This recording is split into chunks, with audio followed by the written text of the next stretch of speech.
श्री सद्गुरुदेव भगवान की जय। परम प्रभु श्री रामलाल जी महाराज की जय। योगीराज अनंत स्वामी श्री चंद्रमोहन जी महाराज की जय।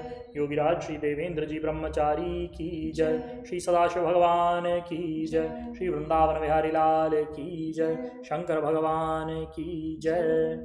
योग सिद्धांत भाग 2 साधन योग 5 क्लेश। पतंजलि योग दर्शन का सिद्धांत है क्लेशैर परामृष्टा सत्पुरुषान्यता ख्याति सूक्ष्मा प्रज्ञा समाप्ताधिकारः प्रतिप्रसवाय कल्पिष्यत इति। अर्थात क्लेशों से मुक्त हुई सत्पुरुषान्यता ख्याति मात्र के बोध से प्राप्त हुई समाप्ताधिकार वाली सूक्ष्म प्रज्ञालय हो जाया करती है। इस बात को मैं उदाहरण पूर्वक यूँ समझा दूँ, जैसे लकड़ियों का बहुत बड़ा ढेर पड़ा हो और उसमें कोई आग लगा दे।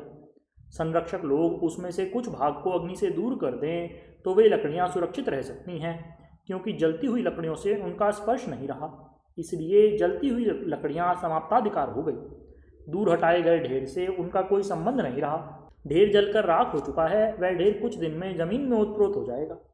इसी प्रकार प्रकृति और पुरुष का विवेक ज्ञान हो जाने के बाद, क्योंकि बुद्धि गुणात्मिका है, इसलिए उसका गुणों में अवस्थान हो जाएगा और आत्मा अपने शुद्ध स्वरूप में स्थित हो जाएगा।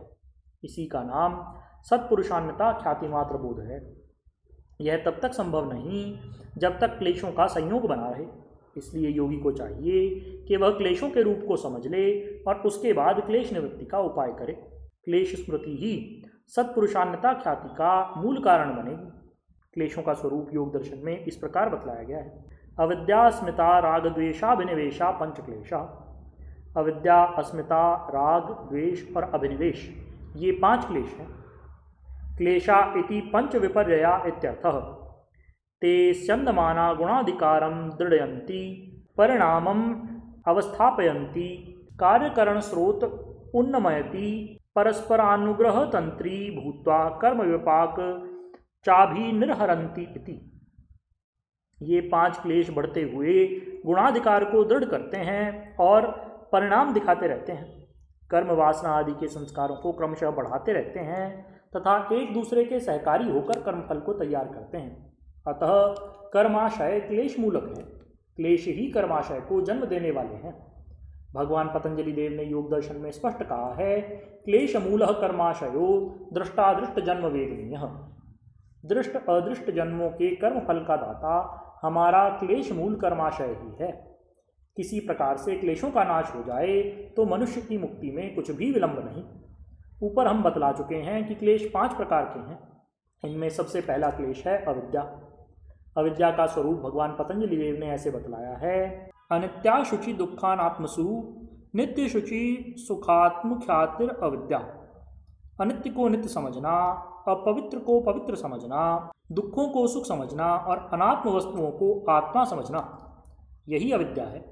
इस सूत्र पर व्यासदेव जी का भाष्य है, अनित्य कार्य नित्य ख्याति तद्यथा ध्रुवा पृथ्वी ध्रुवा स चंद्र तारका द्यौः अमृता दिवौबस इति।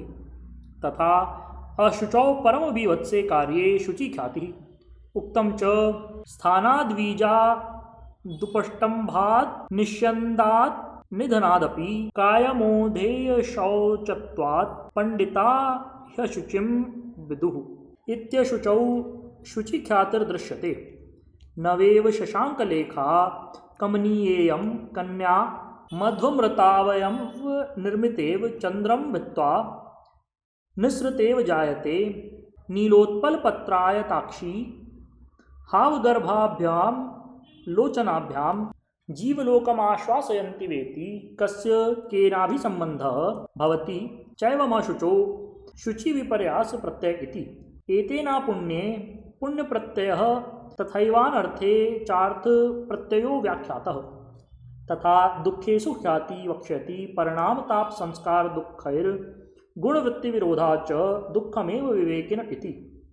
तत्र सुख ख्यातिरविद्या तथा अन्यात्म ख्यातिर बाह्योपकरणेषु चेतनाचेतनेषु भोगाधिष्ठाने वा शरीरे पुरुषोपकरणे वा मनस्यनात्म अन्यात्म ख्यातिर इति।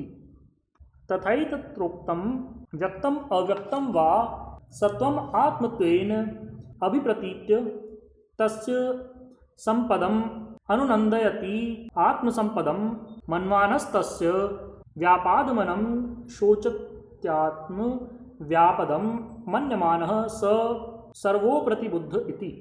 एषा चतुष्पदा भवत्यविद्यामूलस्य क्लेशसन्तानस्य कर्माशयस्य च सविपाकस्येति। तस्याः च अमित्रागोष्पद वस्तुसतत्वं विज्ञेयम्। यथानामित्रो मित्राभावो न मित्रमात्रं किन्तु तद्विरुद्धः सपत्नः, तथा गोष्पदं न गोष्पदाभावो न गोष्पदमात्रं किन्तु देश एव तथाभ्याम् अन्यद्वस्वन्तरम्। एवं अविद्या न प्रमाणं न प्रमाणाभावः किन्तु विद्या विपरीतं ज्ञानान्तरम् अविद्येति।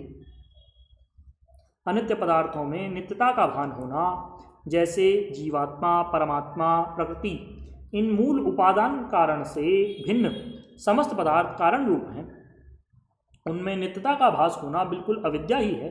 जैसे कोई कहे कि पृथ्वी सदा रहने वाली है, देवलोक चंद्र तारागणों सहित नित्य हैं, देवलोक में रहने वाले देवता लोग सदा अमर हैं, इन सब में पृथ्वी न रहने वाली है किंतु उसको सदा रहने वाली कहा गया है।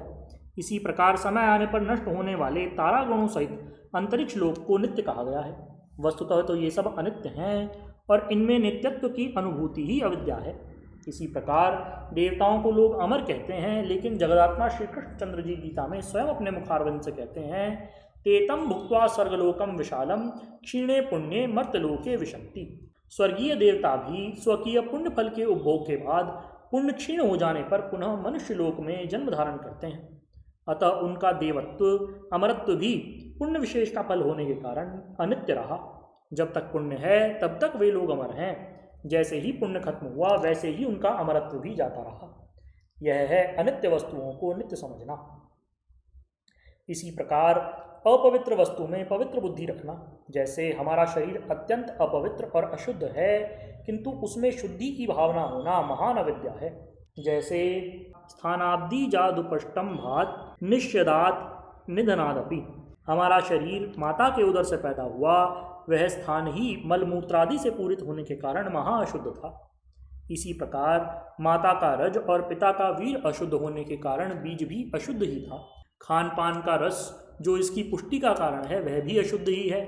निश्चंद अर्थात पसीना तथा निधन अर्थात मृत्यु आदि अपवित्रता इस अपवित्र शरीर के अंदर रहती ही हैं, किंतु हम लोग विश्वकुंभम पयोमुखम के नियमानुसार बाहर से सुंदर और अंदर से अत्यंत घृणित इस शरीर को पवित्र मानकर प्यार करते हैं, लिपटते चिपटते हैं, सूंघते हैं, उत्कृष्ट पवित्र भावना करते हैं और समझते हैं कि यह शरीर चंद्रकला के समान पवित्र है, मानो इसे चंद्रमा को तोड़ करके ही बनाया गया हो।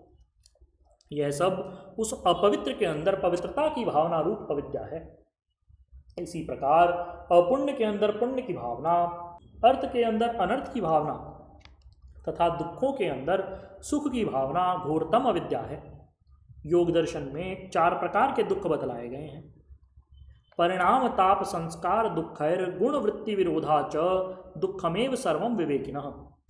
परिणाम दुख, ताप दुख, संस्कार दुख और गुण वृत्ति विरोध के कारण विवेकी पुरुषों के लिए सब कुछ दुख रूप ही है, किंतु मनुष्य उन दुखों को भोगने का इतना आदी हो गया है कि उनमें दुख महसूस नहीं करता। जैसे प्रातःकाल उठ करके हम लोग मलमूत्र उत्सर्ग के लिए बाहर जाते हैं और जब तक मलमूत्र उत्सर्ग नहीं कर लेते तब तक दुख की अनुभूति मन में रहती ही है। इसी प्रकार से भूख और प्यास की अनुभूति हमें नित्य होती है तथा उसकी निवृत्ति के लिए हम लोग अन्न जल आदि ग्रहण करते हैं। कदाचित किसी दिन भूख न लगे तो समझदार व्यक्ति उसके लिए साधन करते हैं, दवाइयाँ खाते हैं, व्यायाम करते हैं। इस प्रकार मनुष्य भूख के उस दुख को दुख नहीं समझता, प्रत्युत उसे बार बार अपनाने का प्रयत्न करता है। इसका भी एकमात्र कारण अविद्या ही है। इसी प्रकार अनात्म वस्तुओं का आत्मत्वेन देखना, जैसे कोई हमारा रिश्तेदार कुटुंबी यदि आह्लाद बढ़ाने वाली बात करे तो हम उससे कह उठते हैं, अरे भाई तुम तो मेरी आत्मा ही हो। वस्तुतः वह आत्मा नहीं है, क्योंकि आत्मा अव्यक्त वस्तु है और यहाँ अनात्म स्थूल शरीर को आत्मा कहकर पुकारा जा रहा है। इसी का नाम अनात्म वस्तु में आत्मानुभूति नाम की अविद्या है। यह अविद्या ही जड़ और चेतन की गांठ लगाए हुए है और सब क्लेशों में महाबलवती है। इसके बाद अस्मिता नाम का दूसरा क्लेश है, जिसे हम कल पढ़ेंगे। बोलिए श्री सद्गुरुदेव भगवान की जय। परम प्रभु श्री रामलाल जी महाराज की जय। योगिराज अनंत स्वामी श्री चंद्रमोहन जी महाराज की जय। योगिराज श्री देवेंद्र जी ब्रह्मचारी की जय। श्री सदाशिव भगवान की जय। श्री वृंदावन बिहारी लाल की जय। शंकर भगवान की जय। हर हर महादेव।